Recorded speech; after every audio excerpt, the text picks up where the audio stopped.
I'm Paul Miles, and we're at TU-Automotive Detroit 2017.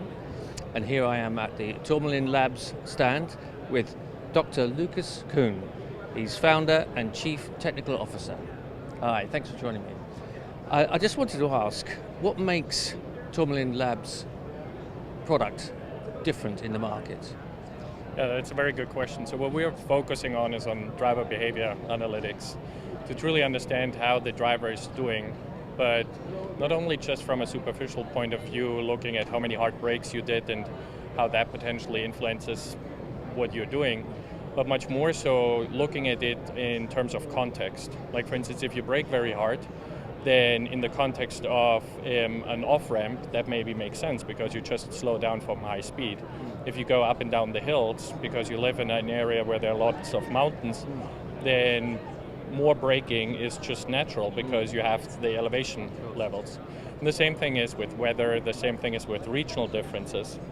And so what we're doing at Tourmaline Labs is we're using modern techniques such as machine learning to really understand the data that we're collecting and putting context to it to separate out the driving environment from the driving behavior, such that we are getting an understanding if your behavior is appropriate for the kind of context that you're currently exposed to, versus just looking at the driving behavior from a motion perspective in isolation and not understanding that, for instance, the kind of maneuvers you're doing are appropriate for the context, or potentially they're not appropriate for the context.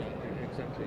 And so, why would you think at the moment we get more focus on someone's credit score than we do on their driving behavior? Why would that be? And that's a fantastic question, because if you look at the automobiles have been around over 100 years.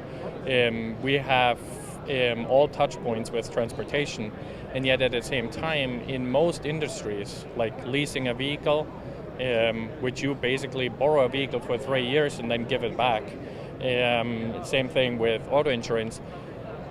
We're using credit score more so as a proxy than driving behavior, and our belief in that is that driving behavior is rather complex. So understanding the ability of a driver and then translating motion data into actual risk is a very complex problem due to some of the components that the context matters, that there's many different influence factors that ultimately translate into risk, such as the weather, the road type, if you're within a city, outside of a city, if there's traffic around you.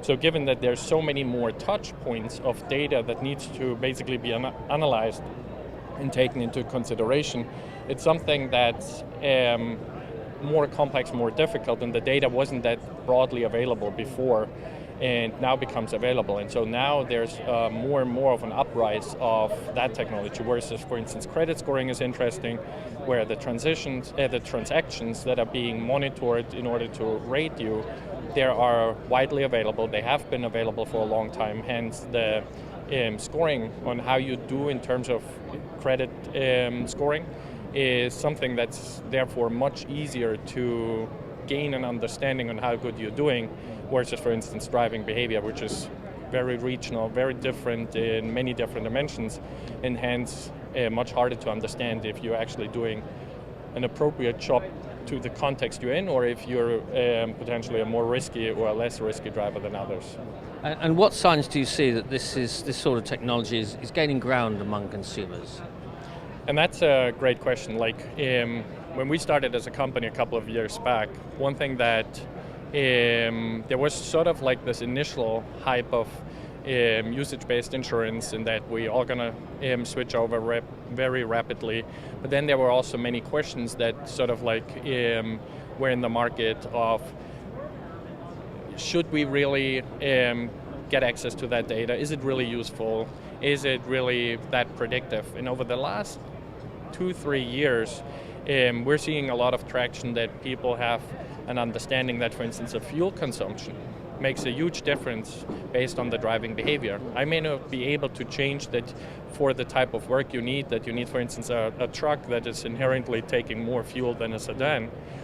But depending if you adjust your driving behavior, you're all of a sudden saving more fuel. So we see a huge uptake in the fleet market, and then also, for instance, in our ride-sharing market, where where you expose yourself to different drivers, and it's not only from a safety perspective, but it's also from a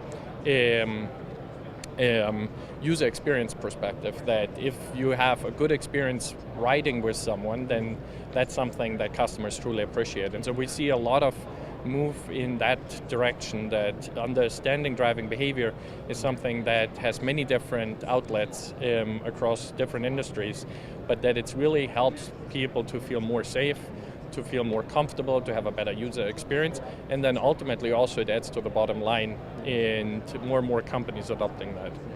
Lovely, thanks for talking to us. Thank you.